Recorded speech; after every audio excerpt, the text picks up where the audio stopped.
നമസ്കാരം. തെക്ക് വടക്കിലേക്ക് വീണ്ടും സ്വാഗതം. ഞാൻ വി കെ ചെറിയാൻ, ഡൽഹിയിൽ നിന്നും. എൻ്റെ സീനിയർ സുഹൃത്ത് ശ്രീ മാധവൻകുട്ടി നാട്ടിൽ നിന്നും, കൊച്ചിയിലെ സ്പെസിഫിക്കലി. ഞങ്ങൾ ഇന്ന് ഡൽഹിയിലേക്ക് പലരും പറയുന്ന പോലെ കണ്ണും നട്ടുള്ള കേരളത്തിൻ്റെ അവസ്ഥയെ പറ്റിയാണ് ചർച്ച ചെയ്യുന്നത്.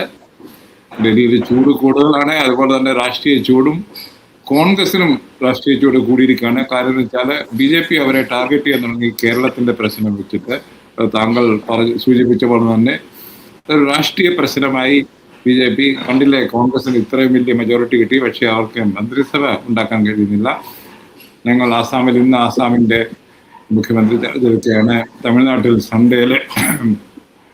സൺഡേയില് വെസ്റ്റ് ബംഗാളിൽ, മൺഡേയിൽ തമിഴ്നാട്ടിൽ ഒക്കെ മന്ത്രിസഭകൾ വന്നു. കേരളത്തിൽ മാത്രം വരുന്നില്ല, പക്ഷേ അവിടെയാണ് ഏറ്റവും കൂടുതൽ മെജോറിറ്റി. ആസാമിലും കേരളത്തിലുമാണ് മെജോറിറ്റി ഭരിക്കാൻ വേണ്ടി പാർട്ടികൾക്ക് കിട്ടിയിരിക്കുന്നത്. അത് കോൺഗ്രസിൻ്റെ ഒരു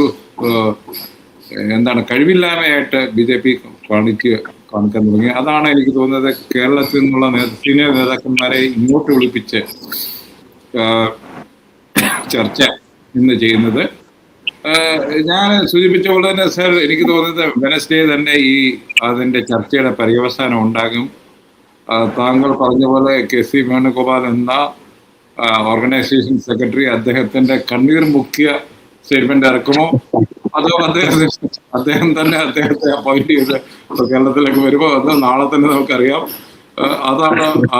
പക്ഷെ ഒന്ന് വളരെ കൃത്യമായിട്ട് ഇവിടുത്തെ രാഷ്ട്രീയ നിരീക്ഷകർ ഒബ്സർവ് ചെയ്യുന്ന ഒരു സംഗതിയുണ്ട്. ഇന്നലെ എന്നെ ഒരു പഴയ JNU കാരൻ ജേർണലിസ്റ്റ് എൻ്റെ സുഹൃത്ത് ഒരു ഹിന്ദി ഡിസ്കഷന് വിളിച്ചിരുന്നു. അവരൊക്കെ പറയുന്നത് ഈ പ്രശ്നം ഉണ്ടാകാൻ കാരണം ശ്രീ KC വേണുഗോപാലാണ്. അദ്ദേഹത്തിൻ്റെ ഈ പുതിയ മോഹമാണ്. അദ്ദേഹം ഇന്ത്യയെ രക്ഷപ്പെടുത്തണോ കേരളത്തെ രക്ഷപ്പെടുത്തണോ എന്നുള്ള ഒരു തീരുമാനത്തിൽ എന്നുള്ള ചാഞ്ചാട്ടത്തിലാണ് ഈ പ്രശ്നം മുഴുവൻ ഉണ്ടായത്. ഇല്ലെങ്കിൽ എല്ലാവരും പ്രതീക്ഷിക്കുന്ന പോലെ ശ്രീ സതീശൻ തന്നെ ആയിരുന്നേനെയും ഒരു പ്രശ്നവുമില്ലാതെ എന്ന് ഒരു തിയറി ഇവിടെ വരുന്നുണ്ട്. നാട്ടിൽ എന്താണ് സാർ ഇപ്പോൾ ഫ്ലക്സിന്റെയും അതിൻ്റെയും ഒക്കെ ബഹളങ്ങൾ കഴിഞ്ഞു. ഇപ്പോൾ എന്താണ് താങ്കൾ ഒബ്സർവ് ചെയ്യുന്നത്? നാട്ടിലിപ്പോൾ മലയാളിയുടെ സഹജമായ നർമ്മബോധം കെട്ടഴിച്ചു വിട്ടിരിക്കുകയാണ്. ഇവിടെ സാമൂഹ്യ മാധ്യമങ്ങളിലും ചായക്കടകളിലും എവിടെയും നാലാൾ കൂടുന്നുവോ ഓരോ മലയാളിയും ഈ കോൺഗ്രസിന്റെ ഈ അനിശ്ചിതത്വത്തെ വളരെ തനി നാടൻ മലയാളി രീതിയിൽ പരിഹസിക്കുകയാണ്. ഇപ്പൊ ഇന്നലെ രാത്രിയൊക്കെ എനിക്ക് കിട്ടിയത് ഈ ഹൈക്കമാൻഡ് UDFന് വോട്ട് ചെയ്തവരെ എല്ലാം അങ്ങോട്ട് വിളിച്ചേക്കും എന്ന വളരെ ബുദ്ധിയുള്ള തമാശ, മൂളയുള്ള തമാശ എനിക്ക് ആരോ ഫോർവേഡ് ചെയ്തത്. എന്തിനാണ് ഈ കഷ്ടം? അപ്പൊ ഞാൻ പറഞ്ഞു, അങ്ങനെയാണെങ്കിൽ ഹൈക്കമാൻഡിന് ഒരു പ്ലെയിൻ പിടിച്ച് തിരുവനന്തപുരത്ത് വരുന്നതായിരുന്നു ഈ കാലത്ത് നല്ലത്. അപ്പൊ അങ്ങനെ ഓരോ വ്യക്തിയും വീടുകളിൽ പോലും അമ്മമാർ പോലും ഉമ്മമാർ പോലും ഇങ്ങനെ ഈ കോൺഗ്രസിന്റെ ഈ ഗതികേടിനെ വലിയ നർമ്മത്തിൽ ചാലിച്ച് അതൊരു മലയാളിയുടെ വലിയ ഒരു ഭാവന, ഒരു VKNisk ഭാവനയുടെ നിമിഷമാണ് ഇപ്പൊ കേരളത്തിൽ കണ്ടുകൊണ്ടിരിക്കുന്നത്. ഇപ്പോൾ ഏറ്റവും ഒടുവിൽ ഞാൻ കണ്ടപ്പോൾ എല്ലാ കണ്ണും കാതും 10 ജൻപത്തിലേക്കാണെന്ന് താങ്കൾ പറഞ്ഞു. ശരിയാണെന്ന് തോന്നുന്നു. ഇപ്പോൾ എല്ലാ മലയാളിയും സോണിയയുടെ വീട്ടിലേക്കാണ്, 10 ജൻപത്തിലേക്കാണ് കണ്ണും കാതും നട്ടുനിട്ടിരിക്കുന്നത്. അതിനിടയിൽ ഇറങ്ങി വരുന്നവരുടെ മുഖഭാവം, അവരുടെ ശരീരഭാഷ തുടങ്ങിയ പോലും വേറൊന്നും ചെയ്യാനില്ലാത്തത് കൊണ്ട് മാധ്യമങ്ങൾ അതിനെ വിവരിച്ചുകൊണ്ടിരിക്കുകയാണ്. ഏറ്റവും രസകരമായ അപ്പോൾ അതിൽ പെട്ടെന്ന് ഒരു നാലാമനായി തിരുവഞ്ചൂരിന്റെ പേര് അവതരിപ്പിക്കപ്പെട്ടിരിക്കുന്നു. താങ്കൾക്ക് ഡൽഹിയിലിരുന്ന് താങ്കളുടെ സുഹൃത്തുക്കളോടൊന്ന് ചോദിച്ചാൽ അത് എത്രത്തോളം ഗൗരവത്തില്ല. സമയം എങ്ങനെയെങ്കിലും ഈ പ്രഖ്യാപനം വരുന്നത് വരെ ടെലിവിഷൻ പ്രേക്ഷകരെ പിടിച്ചിരുത്താൻ വേണ്ടി മൈക്കിൽ തങ്ങൾക്ക് നിന്ന് സമയം ചിലവഴിക്കാൻ വേണ്ടി ഇറക്കിയ നമ്പറാണോ അല്ലയോ എന്ന് എനിക്കറിയില്ല. പെട്ടെന്ന് തിരുവഞ്ചൂർ രാധാകൃഷ്ണനാണ് ഏറ്റവും സീനിയർ ആയിട്ടുള്ള MLA.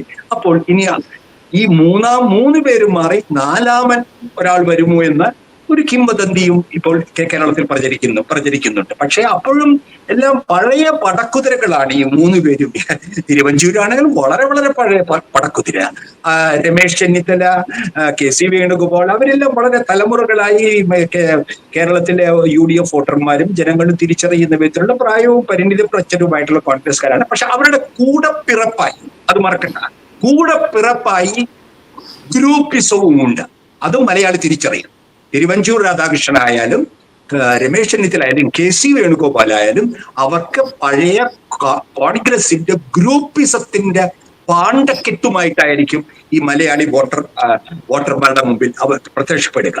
അപ്പോൾ കേരളത്തിൽ താങ്കൾ പറഞ്ഞതുപോലെ അത്തരത്തിലുള്ള ഒരു മുഖമാണോ UDF വോട്ട് ചെയ്ത പുതിയ തലമുറയിൽപ്പെട്ടവരും പഴയ തലമുറയിൽപ്പെട്ടവരും ആഗ്രഹിക്കുന്നത് എന്ന് നിർണായക ചോദ്യം ഇവിടെ ഉണ്ട്. പിന്നെ വേറൊരു കാര്യം കൂടി എനിക്ക് വ്യക്തമാകുന്നു, ഞാൻ ഇതുവരെ വിശ്വസിച്ചിരുന്നില്ല. ഈ രാഹുൽ ഗാന്ധിക്ക് എന്തെല്ലാം ഗുണങ്ങളുണ്ടെങ്കിലും ചില വ്യക്തിപരമായ കടും പിടുത്തം അദ്ദേഹം കോൺഗ്രസിനുള്ളിൽ പലപ്പോഴായി എടുക്കുന്നു എന്നുള്ളതിനെ ശക്തിപ്പെടുത്തുന്ന ഒരു അവസ്ഥയാണ് ഈ കേരളത്തിനെ സംബന്ധിച്ച് അദ്ദേഹത്തിന്റെ നിലപാടുകൾ കാണിക്കുന്നത്. അല്ലെങ്കിൽ ഒരു നിമിഷം കൊണ്ട് രാഹുൽ ഗാന്ധിയുടെ മനസ്സ് ഇപ്പോൾ വളരെ കൃത്യമാണ്. അദ്ദേഹം KC വേണുഗോപാലിനെ അവിടെ നിന്ന് മാറ്റാൻ, ഇവിടേക്ക് കൊണ്ടുവരാൻ ശ്രമിക്കൂ എന്നുള്ളത് പകൽ പോലെ എനിക്ക് വ്യക്തമാണ്. അതിൽ യാതൊരു സംശയവുമില്ല. KC വേണുഗോപാൽ അവര് ഇന്ന് RSS BJP വൃത്തങ്ങൾ പറഞ്ഞ തമാശ, അത് ഈ പ്രത്യേകിച്ച് ഈ കോൺഗ്രസ് നേതൃത്വം അറിയണം. അവരുടെ അധ്യക്ഷൻ തന്നെ പ്രചരിപ്പിക്കുന്ന ഒരു തമാശ,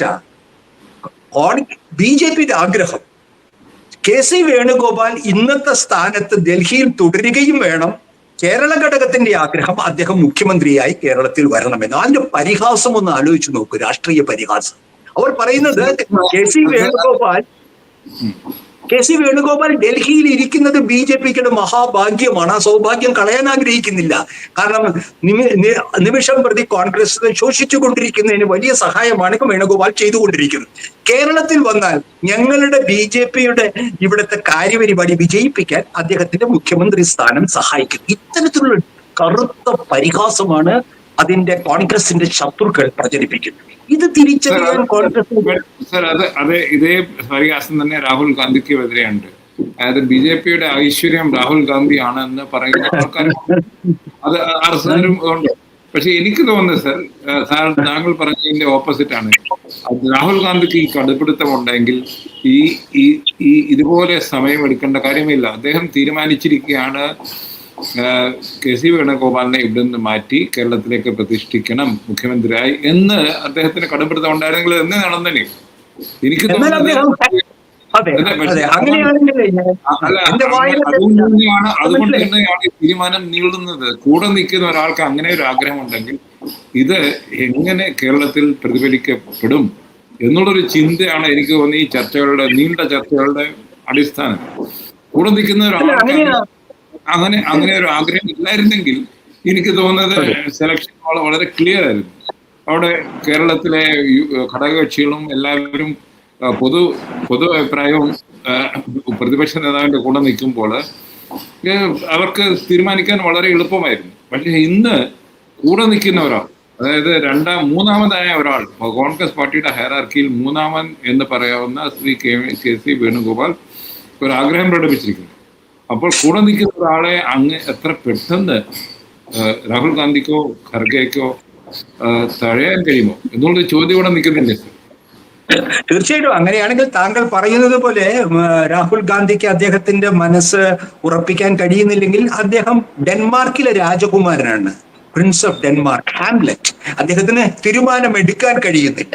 ഇത് രണ്ടിലൊന്നേ സാധ്യമുള്ളൂ. ഒന്നുമില്ലെങ്കിൽ കോൺഗ്രസ് സംസ്ഥാന നേതാവ് ആസാമിൽ നിന്ന് വരുമ്പോൾ തന്റെ ഓമനയായ നായക്കുട്ടിക്ക് ബിസ്ക്കറ്റ് ഇട്ട് കൊടുത്തുകൊണ്ട് അദ്ദേഹത്തിന് ചെവി കൊടുക്കാതിരിക്കുന്ന ഒരു വ്യക്തിത്വം, അല്ലെങ്കിൽ ഈ പറയുന്ന പോലെ തീരുമാനം എടുക്കാൻ കഴിയാത്ത ചാഞ്ചാടുന്ന വ്യക്തിത്വം. ഇത് രണ്ടിലായാലും അത് കോൺഗ്രസിന്റെ നേതൃത്വത്തിന് ഭൂഷണമല്ല. പ്രത്യേകിച്ച് ആകെ തങ്ങൾക്ക് സ്വന്തമുണ്ടെന്ന് പറയാനായി തെക്കേ ഇന്ത്യയും അതിൽ ഏറ്റവും സംഘടനാ ശക്തിയും നേതൃത്വ സമ്പന്നവുമായ കേരളത്തിലെ കോൺഗ്രസിന്റെ കാര്യത്തിൽ ഒരു തീരുമാനം എടുക്കാൻ കഴിഞ്ഞിട്ടില്ല. കാരണം അദ്ദേഹം പിടിവാശിയുടെ ഒരു ഓർമ്മ ഞാൻ പറയാം. അദ്ദേഹം ഉമ്മൻചാണ്ടിയെ ഇഷ്ടപ്പെട്ടിരുന്നില്ല. ഇത് വെറുതെ ഞാൻ പറയുന്നതല്ല, വസ്തുതകളാണ്. അദ്ദേഹത്തിന് വേണ്ടി അദ്ദേഹം മത്സരിക്കുന്ന തെരഞ്ഞെടുപ്പിൽ കേരളത്തിൽ വരാതെ ഇരുന്നു രാഹുൽ ഗാന്ധി. അതാണ് ഞാൻ ഈ പറയുന്നത്. ചരിത്രം അങ്ങനെ പെട്ടെന്ന് നമുക്ക് മറക്കാൻ കഴിയില്ലല്ലോ. അപ്പോൾ രാഹുൽ ഗാന്ധിയുടെ താല്പര്യം പാർട്ടിയെ കൊണ്ട് അംഗീകരിപ്പിക്കുന്നതിനുള്ള ശ്രമമായിട്ടാണ് ഞാൻ ഇത് കാണുന്നത്. ഇതാണ് താങ്കൾ പറഞ്ഞ ആ കടുംപിടുത്തം അദ്ദേഹത്തിന് ഉണ്ടായിരുന്നു. അദ്ദേഹം വേറൊരു നേതാവ് തന്നെയായിരുന്നു ഈ പദയാത്രയ്ക്ക് മുമ്പേ. പദയാത്രയ്ക്ക് ശേഷം ഞങ്ങളൊക്കെ കേൾക്കുന്നത് അദ്ദേഹത്തിന് വ്യക്തിപരമായും രാഷ്ട്രീയപരമായും വളരെ അക്കോമഡേറ്റീവ് ആയിട്ടുള്ള ഒരു അതുകൊണ്ട് തന്നെയാണ് അതാണ് അദ്ദേഹത്തിന് ജനങ്ങളുമായി ഇന്ത്യ ലോകം അങ്ങോട്ടും ഇങ്ങോട്ടും നടന്നു കഴിഞ്ഞപ്പോൾ അദ്ദേഹത്തിന് മനസ്സിലായി അദ്ദേഹത്തിന് ഒരു പ്രൈം മിനിസ്റ്ററിന്റെ, അതായത് ആദ്യത്തെ പ്രൈം മിനിസ്റ്റർ, രണ്ടാമത്തെ പ്രൈം മിനിസ്റ്റർ, 3 പ്രൈം മിനിസ്റ്റർമാരുടെ വീട്ടിൽ വളർന്ന അദ്ദേഹത്തിന് ജനമനസ്സ് എന്താണെന്ന് ഏകദേശം ഒരു ഐഡിയ കിട്ടി എന്നാണ് പലരും പറയുന്നത്. പഴയ പോലെ ഇല്ല എന്നും കേൾക്കുന്നുണ്ട്. എനിക്ക് തീരെ അറിഞ്ഞുകൂടാ. ഞാൻ ഈ അദ്ദേഹത്തിന്റെ രാഷ്ട്രീയ പിൽക്കാലത്തെ രാഷ്ട്രീയത്തിന് അടിസ്ഥാനത്തിൽ പിന്നെ ഒരു കാര്യം കൂടി ഇപ്പൊ എല്ലാവരും പറയുന്ന 2009 ജഗ്മോഹൻ റെഡ്ഡിയെ അവഗണിച്ച് റോസയ്യയെ കൊണ്ടുവന്നതിലും ആ ഘട്ടത്തിലും നെഹ്റു കുടുംബത്തിന് ഒരു പങ്കുണ്ട്. താങ്കൾ ഓർക്കുമായിരിക്കും. അതിനുശേഷം രാജസ്ഥാനിൽ, അതിനുശേഷം മധ്യപ്രദേശിൽ, ഇതെല്ലാം ഈ രാഹുൽ ഗാന്ധി തീരുമാനമെടുക്കുന്ന ഒരു സംവിധാനത്തിലാണ് ഈ ഭീമാബദ്ധങ്ങൾ കോൺഗ്രസ് ചെയ്തിട്ടുള്ളത്. പാരച്യൂട്ട് ചെയ്തുകൊണ്ട് ആളുകളെ കൊണ്ട് സംസ്ഥാന തല നേതൃത്വത്തിൽ ഉണ്ടാക്കുക. ഇപ്പൊ ഞാൻ ഒരു കാര്യം കൂടി താങ്കളോട് വ്യക്തമായി പറയാം. സതീശൻ ഒരു ജഗ്മോഹൻ റെഡ്ഡി ആവുമോ അതോ ഒരു സച്ചിൻ പൈലറ്റായി തുടരും? ഇത് വളരെ നിർണായകമാണ്. അത് നമ്മളുടെ കേരളത്തിലെ മാധ്യമങ്ങൾ ഒരിക്കലും സംസാരിക്കാൻ ഇഷ്ടപ്പെടാത്ത, ആരും സംസാരിക്കാൻ ഇല്ല. ഇന്ന് കേരളത്തിൽ സതീശനുള്ള പിൻബലവും പാർട്ടിക്കകത്തും പൊതുജനങ്ങളുടെ ഇടയ്ക്കുമുള്ള പിന്തുണയുടെ അടിസ്ഥാനത്തിൽ അദ്ദേഹം ഒരു ജഗ്മോഹൻ റെഡ്ഡി ആവാൻ തുനിഞ്ഞാൽ എന്താണ് കേരളത്തിലെ രാഷ്ട്രീയം? പിന്നെ ഇപ്പോൾ അദ്ദേഹം സച്ചിൻ പൈലറ്റിനെ പോലെ കോൺഗ്രസിൽ ഒതുങ്ങി നിൽക്കുന്നു. പക്ഷെ സ്വന്തമായ ഒരു അടിത്തറയുണ്ടെന്ന് മനസ്സിലാക്കിയ ഒരു പ്രൊഫഷണൽ രാഷ്ട്രീയക്കാരൻ, കരിയർ പൊളിറ്റീഷ്യൻ, സതീശന് കരിയർ പൊളിറ്റീഷ്യൻ ആണല്ലോ, അദ്ദേഹം പിന്നെ ചിന്തിക്കുന്നത് എങ്ങനെയാകും? അതായത് അദ്ദേഹം KCയുടെ കീഴിലുള്ള ഒരു മന്ത്രിയായിരിക്കാൻ താല്പര്യമില്ലെന്ന് പറഞ്ഞു കഴിഞ്ഞു, വെറും ഒരു MLA ആയിരിക്കുന്നു. അത് അപകടകരമാണ്. കോൺഗ്രസിലെ സതീശൻ അധികാരത്തിൽ വരുന്നതിനും അപകടകരമാണ്. എന്തുകൊണ്ടും അപകടകരമാണ്. ഒരു അസംതൃപ്തനായ സതീശൻ ഒരു മന്ത്രി പോലും ആവാതെ അദ്ദേഹം കടുത്തു പറഞ്ഞു, ഞാൻ പറവൂരിൽ നിന്ന് KC വേണുഗോപാലിനെ ജയിപ്പിച്ച് അയക്കാം, എനിക്ക് കിട്ടിയ 20,000-ത്തിന് അപ്പുറമുള്ള വോട്ടുകൾ മേടിച്ച് KCയെ പറഞ്ഞയക്കാം. മലബാറിൽ നിന്ന് അദ്ദേഹത്തിന്റെ ഗ്രൂപ്പിൽപ്പെട്ട, അതായത് ഒരു കാര്യം കൂടി വ്യക്തമാണ്, KC വേണുഗോപാൽ ഇപ്പോൾ ശ്രമിക്കുന്നത് കേരളത്തിൽ ഇല്ലാതായി വന്ന ഗ്രൂപ്പിസം വീണ്ടും കൊണ്ടുവരികയാണ്. ഇത് കൃത്യമാണ്. കേരളത്തിലെ കോൺഗ്രസിൽ KC വേണുഗോപാൽ ഗ്രൂപ്പ് ഉണ്ട് എന്ന് ഏത് കണ്ണു പൊട്ടനും ഇന്ന് രാഷ്ട്രീയത്തിൽ തിരിച്ചറിയും. അത് AK കരുണാകരൻ ഗ്രൂപ്പ് എന്നുള്ള നിലയിൽ തിരുത്തൽവാദി എന്നെല്ലാം രീതിയിൽ ഉണ്ടായിരുന്ന ചരിത്രം പതുക്കെ അയഞ്ഞ് ഒരു അവശിഷ്ട ഉമ്മൻചാണ്ടി ഗ്രൂപ്പും കരുണാകരൻ ഗ്രൂപ്പ് ഇല്ലേ ഇല്ല. ആ അവസ്ഥയിലാണ് KC വേണുഗോപാൽ കോൺഗ്രസിൽ ഈ ഗ്രൂപ്പിസം വീണ്ടും അവതരിപ്പിക്കുന്നത്. അത് കൃത്യമായ മെക്കാനിസത്തിൽ കൂടി ആളുകൾക്ക് സീറ്റ് മേടിച്ചു തന്നത് ഞാനാണെന്ന് പറഞ്ഞ് അവർക്ക് കൊടുക്കാനുള്ള തെരഞ്ഞെടുപ്പ് ചെലവിൽ കുറവ് വന്നാൽ അത് പരിഹരിച്ച് അങ്ങനെ ഒരിക്കലും AKയും കരുണാകരനും അത് ചെയ്തിട്ടില്ലെന്നും എനിക്കറിയാം. തീർച്ചയായും ഞാൻ ഉറപ്പ് പറയാം, എന്റെ മാധ്യമ ജീവിതത്തിൽ AK അങ്ങനെ തിരഞ്ഞെടുത്ത് എത്രയോ അനുഭവങ്ങൾ എനിക്കുണ്ട്. AK ഏറ്റവും വാത്സല്യത്തോട് കണ്ടിരുന്ന കോൺഗ്രസ് നേതാക്കന്മാർക്ക് അദ്ദേഹം സീറ്റ് കൊടുക്കാതെ എന്നോട് വന്ന് പരാതി എന്നോട് കരഞ്ഞിട്ടുണ്ട്. അപ്പൊ ഇതൊക്കെ ചരിത്രമാണ്. അപ്പൊ KC വേണുഗോപാൽ മറന്നെങ്കിലും കേരളത്തിലെ രാഷ്ട്രീയം നിരീക്ഷിക്കുന്ന വിദ്യാർത്ഥികൾക്ക് ഈ അപകടകരമായ കോൺഗ്രസ് ഗ്രൂപ്പിസം ഈ കാലത്ത് RSS BJPയുടെ ഫാസിസ്റ്റ് ഭരണകാലത്ത് കോൺഗ്രസ് ഒരു ശക്തിയല്ലാതെ എന്നാൽ ഇന്ത്യയിലെ പാൻ ഇന്ത്യൻ പാർട്ടിയായി നിൽക്കുമ്പോൾ അദ്ദേഹം സ്വന്തം പാർട്ടിയോട്, തന്നെ താനാക്കിയ ഈ പാർട്ടിയോട് അദ്ദേഹം ചെയ്യുന്നത് ശരിയാണോ എന്ന ആത്മപരിശോധനയാണ് ഞാൻ KCയിൽ നിന്ന് ഇപ്പോഴും പ്രതീക്ഷിക്കുന്നത്. കാരണം അല്ല സാർ, അത് തന്നെയാണ് എനിക്ക് ചോദിക്കാനുള്ളത്. അതായത് KCയുടെ ഇത് BJP ഇടതുപക്ഷത്തിന്റെ കാര്യം നമ്മൾ വിടുക. ഇടതുപക്ഷം അവരുടെ രീതിയിൽ പൊയ്ക്കൊണ്ടിരിക്കുകയാണ്. ഇത് കേരളത്തിൽ വളർന്നു വരുന്ന 3 സീറ്റ് ഇപ്പോൾ പിടിച്ച BJPക്ക് ആകുമോ ഇല്ലയോ എന്നുള്ളൊരു ചോദ്യം നമ്മൾ ചോദിക്കേണ്ടതല്ലേ സർ? പിന്നെ അതാണ് പ്രധാനം. ഇന്നത്തെ ഇന്ത്യയിൽ ആ ചോദ്യം ചോദിക്കാത്തവൻ മാധ്യമ പ്രവർത്തകനുമല്ല, രാഷ്ട്രീയ നിരീക്ഷകനുമല്ല. നിലവിലുള്ള ഈ ഹിന്ദു രാഷ്ട്രവാദികളുടെ ഭരണം അവസാനിപ്പിക്കണം, അവർ കേരളത്തിൽ വളരരുത് എന്ന യഥാർത്ഥ കോൺഗ്രസ് ലക്ഷ്യം ഉണ്ടെങ്കിൽ KC വേണുഗോപാൽ ഈ ആത്മഹത്യക്ക് തുനിഞ്ഞ് ഇറങ്ങില്ല. കാരണം ഇവിടെ ഞാൻ ആദ്യം ചന്ദ്രശേഖരെല്ലാം പറഞ്ഞു കഴിഞ്ഞു, ഞങ്ങൾക്ക് കേരളത്തിൽ വേണ്ടത് KC വേണുഗോപാലിനെയാണെന്ന്. ഇവിടെ നമ്മൾ പലതവണ സംസാരിച്ചതാണ്, കേരളത്തിലെ പ്രതിലോമ ശക്തികൾ എല്ലാം ഒരുപോലെ ആഗ്രഹിക്കുന്നു. പ്രതിലോമ ശക്തികളും മുഖ്യ എതിരാളിയുമായ ഇടതുപക്ഷവും ആഗ്രഹിക്കുന്നത് KCയെയാണ്. അതിന്റെ അർത്ഥം എന്താണ്? ഇത് മനസ്സിലാക്കാൻ കഴിയില്ലെന്നാണോ താങ്കൾ? ഞാൻ ഒരു കാര്യം കൂടി ഞാൻ ഇപ്പോൾ ഇന്നലത്തെ ഒരു സതീശൻ നൽകിയ ഒരു അഭിമുഖത്തിൽ പറഞ്ഞു. അത് വളരെ ഇങ്ങനെ കേരളത്തിൽ പറയാൻ കഴിയുന്നത് ആരാണ്? AK പോലും അങ്ങനെ പറഞ്ഞിട്ടുണ്ടെന്ന് എനിക്ക് തോന്നുന്നില്ല. മത ജാതി നേതാക്കളുടെ മുമ്പിൽ ഇരിക്കാം, പക്ഷെ ഇഴയുന്നത് തെറ്റാണെന്ന് ഇന്നലെ ഒരു ദേശീയ മാധ്യമത്തിന് കൊടുത്ത സതീശൻ. അത് കേരളത്തിന്റെ വേറൊരു പുരോഗമന മനോഭാവത്തെയും ജനാധിപത്യ നെഹ്റുവിയൻ ഇടതുപക്ഷം എല്ലാം കൂടി ചേർന്ന് മലയാളിയുടെ മതനിരപേക്ഷ അത് കമ്മ്യൂണിസ്റ്റ് പാർട്ടിയുടെയും കൂടി സഹായത്തോടു കൂടി കേരളത്തിൽ ഉണ്ടാക്കിയെടുത്ത ഒരു മതനിരപേക്ഷ മനസ്സാണ് മലയാളി. ജാതി വിരുദ്ധതയുടെ ഒരു മനസ്സാണ്, ശ്രീനാരായണ ഗുരുവിന്റെ മനസ്സാണ്, പൊയ്കയിൽ അപ്പച്ചന്റെ മനസ്സാണ്. ഇത് കേരളത്തിൽ സൂക്ഷിക്കുന്നുണ്ട്. എന്താണ്? വൈക്കം മുഹമ്മദ് ബഷീറിന്റെ മനസ്സാണ്. ആ മനസ്സിനെയാണ് KC വേണുഗോപാൽ സ്വയം പ്രതിഷ്ഠിക്കുന്നതിലൂടെ. പിന്നെ ഒരു കാര്യം, ഒരു പറവൂരിൽ സതീശൻ വിചാരിച്ചാൽ ഒരു പക്ഷേ അദ്ദേഹത്തെ ജയിപ്പിക്കാം. പക്ഷെ ആലപ്പുഴയിൽ മത്സരിക്കുന്ന ലോക്സഭാ UDF സ്ഥാനാർത്ഥി ആര് ജയിപ്പിക്കും? അവിടെ 32% വോട്ടാണ് കഴിഞ്ഞ തവണ CPM-ന് കിട്ടിയത്. തൊട്ടടുത്ത 28.5% വോട്ടാണ് BJP RSSന്റെ ശോഭാ സുരേന്ദ്രൻ ആലപ്പുഴ ലോക്സഭാ മണ്ഡലത്തിൽ. വെറും 4% 2ഉം 3ഉം തമ്മിലുള്ള വ്യത്യാസം. ഈ രാഷ്ട്രീയ കാലാവസ്ഥയിൽ BJP 2ാം സ്ഥാനത്തോ ഒരുപക്ഷെ അട്ടിമറിയോടുകൂടി ഹിന്ദു ഭൂരിപക്ഷ ആലപ്പുഴ ലോക്സഭാ മണ്ഡലത്തിൽ ജയിച്ചാൽ അതിന് ഉത്തരവാദി രണ്ടാമതൊരു MP കേരളത്തിന് സമ്മാനിക്കുകയാണെങ്കിൽ അത് KC വേണുഗോപാലിലായിരിക്കും അതിന്റെ ഉത്തരവാദിത്വം എന്ന് അദ്ദേഹം മനസ്സിലാക്കേണ്ട സമയമാണ്. അതാണ് സാർ ഈ വസ്തുതകൾ. ഇത് കേരളത്തിന്റെ ഹാർഡ് പൊളിറ്റിക്കൽ ഫാക്ട്സ് ഹൈക്കമാൻഡ് മനസ്സിലാക്കും. എനിക്ക് തോന്നുന്നത് അവരുടെ കൺസൾട്ടേഷൻസ് കൂടെ അവർക്ക് മനസ്സിലാക്കാൻ കഴിയും എന്നാണ് എനിക്ക് തോന്നുന്നത്. അതുകൊണ്ട് തന്നെ ആയിരിക്കണം അവർ സോണിയാഗാന്ധിയെ കൂടി ഉൾപ്പെടുത്തിയിരിക്കുന്നത്, AK ആന്റണിയെ കൂടെ ഉൾപ്പെടുത്തിയിരിക്കുന്നത്, PM സുധീരനെയും കൂടെ ഉൾപ്പെടുത്തിയിരിക്കുന്നത്. പക്ഷേ താങ്കളെ ഞാൻ അഭിനന്ദിക്കുന്നു. AK ആന്റണിയുടെ ഫാക്ടർ ഈ കേരളത്തിലെ മാധ്യമ സംഭാഷണത്തിൽ കൊണ്ടുവന്നതിന് താങ്കളെ ഞാൻ അഭിനന്ദിക്കുന്നു.